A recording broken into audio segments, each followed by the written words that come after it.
So today we're going to be talking about the anatomy of the eye. When you look at the eye grossly, the black part, basically the pupil and the iris complex, we call it the cornea. And then the white part is going to be the sclera. The junction between them is the limbus, which is the corneoscleral junction, which has stem cells, and the universal marker for stem cells is CD34.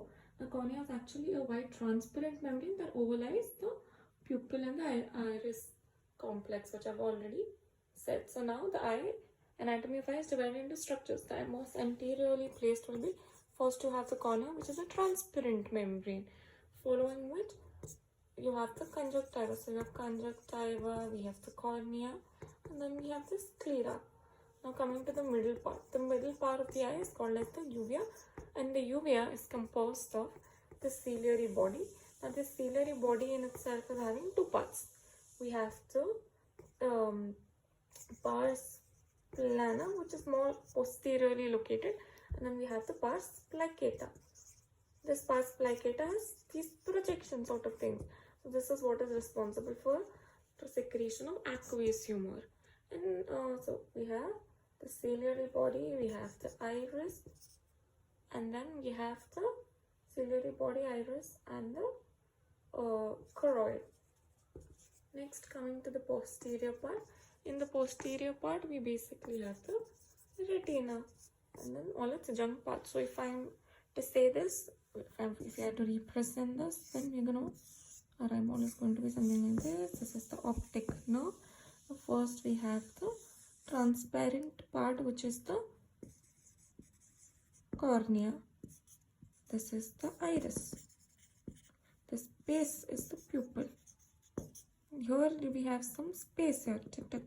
This part. This is the anterior chamber.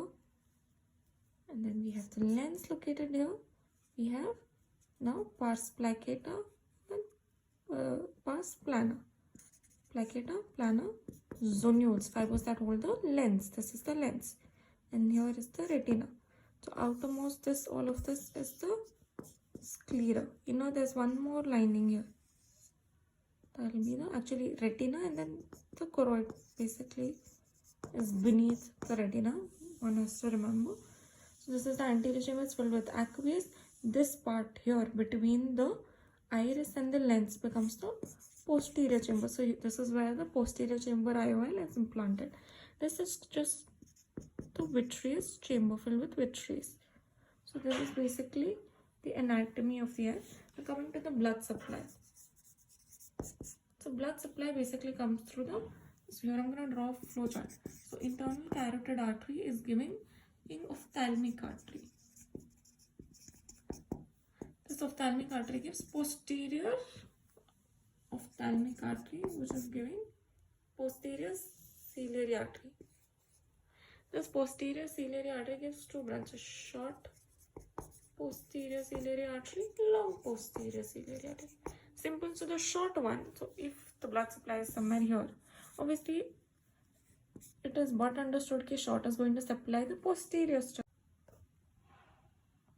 So the posterior segment is going to supply the vitreous, the choroid, the retina, whereas the long posterior ciliary artery is going to supply the anterior segment like the iris, the ciliary body, zonules.